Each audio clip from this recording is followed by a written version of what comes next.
Hey everyone, how's it going? So last week I started reading from my book Mosaic, and today I'd like to continue reading. I'm going to do this for probably the next month. So on Mondays I'm going to read you a passage from my book, and then sometime later in the week I'm going to read to you, well actually no, I'm not going to read to you. I'm going to speak to you about what the meaning of it is and what the story's more behind it. I know that this is a story in itself, but there's always more layers. Stories don't just stay on the surface. They reside sometimes below the surface. Sometimes they reside on the wings of everything. So, hi. So here goes. This is the second chapter of my book, Mosaic. If you have not read it, it is on Amazon. So, check it out. Get yourself a copy. And these are my first memories of the world. I grew up in a house. Oh, wait, I want to preface this.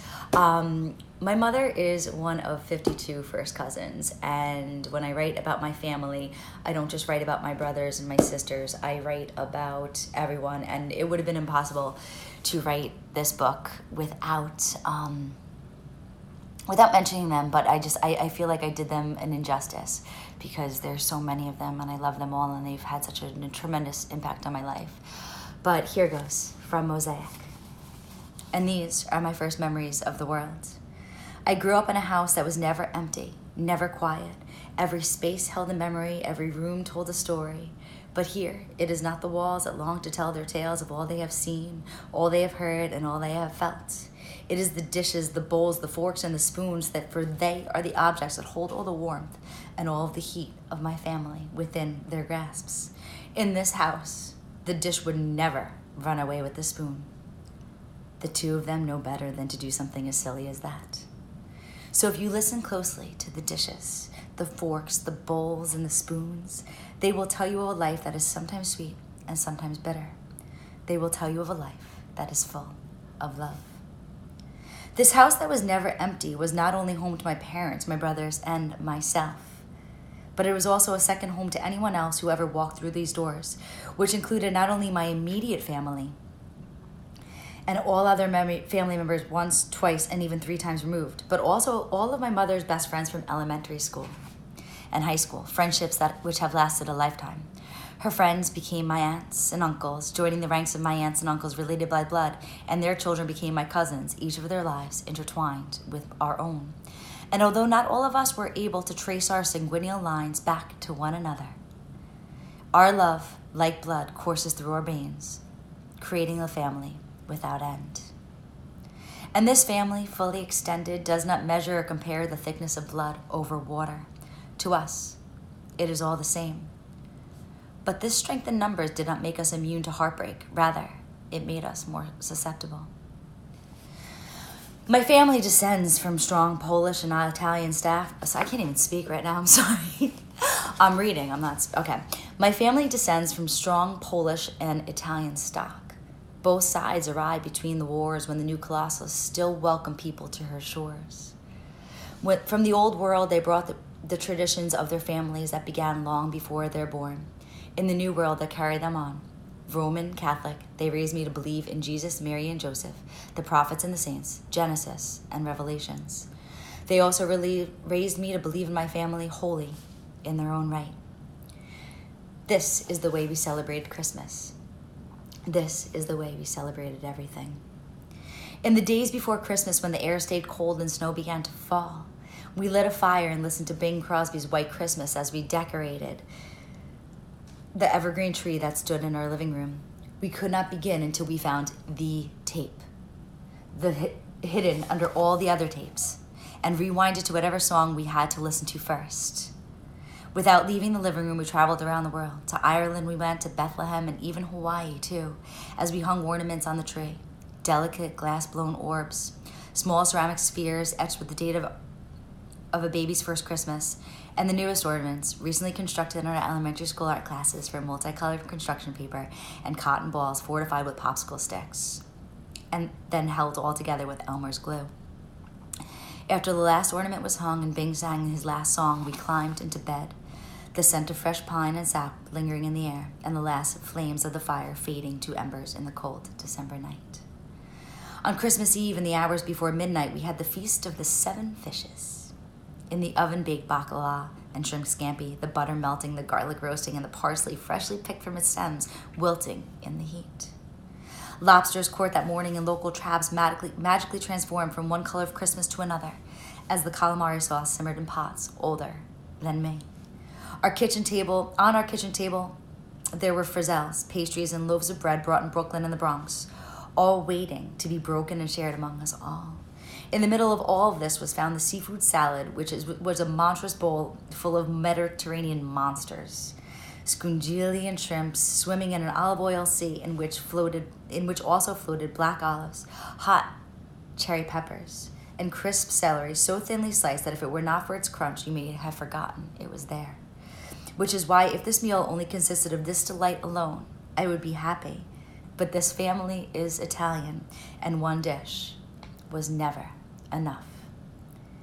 Women of all generations prepared this meal, as they prepared every meal, with love and patience and years upon years of practice. In the kitchen, wearing aprons they had sewn themselves, was found my grandmother Conchetta and her sisters, my great aunts, Michelina and Philomena, and their daughters, Anita, Diana, and Joanna. And then there was my mother and I. The years had been kind to all of them, and while they may have lost some of their height, they lost none of their beauty. They were strong women, all of them, who were not afraid to use their voices to speak their minds. And so they spoke loudly and passionately with their hands, their mouths and their hearts full. The alto of their voices was the sound of Brooklyn before the war, and their strength was derived from living through great depressions, great wars, and great loves. For they were, and always will be, the greatest generation. For as long as I could remember, I wanted to be one of them without realizing that I already was. There we were, 3 generations of women in one kitchen, flouring and frying schmelz, opening the oven to see what was ready to come out, and always stirring the pot in every possible way. And all the while they laughed and smiled and sang to one another as if this life were always this simple, this sweet, and this full. When everything was ready, we sat elbow to elbow, shoulder to shoulder at the table, which was never sat for less than 20, forever bumping into one another, but never being afraid of sitting too close. After all these years, it still surprises me that no one ever got lost in this mayhem and chaos, which might sound impossible when more than one score of family members are squeezed side by side. Sometimes from the bench that I shared with my cousin Kristen, I would look down the table from one end to the other. Being one of the youngest and smallest of children, I tried my best to take it all in, for it is a sight to see. 30 people, sometimes more, rarely less, all related by blood, sitting at one table sharing food and love and laughter. Somehow I had to convince myself that life would always be like this, that time and lives that can be suspended, and that the people who I loved the most and who loved me right back would always be there. But life is not eternal. Only love is.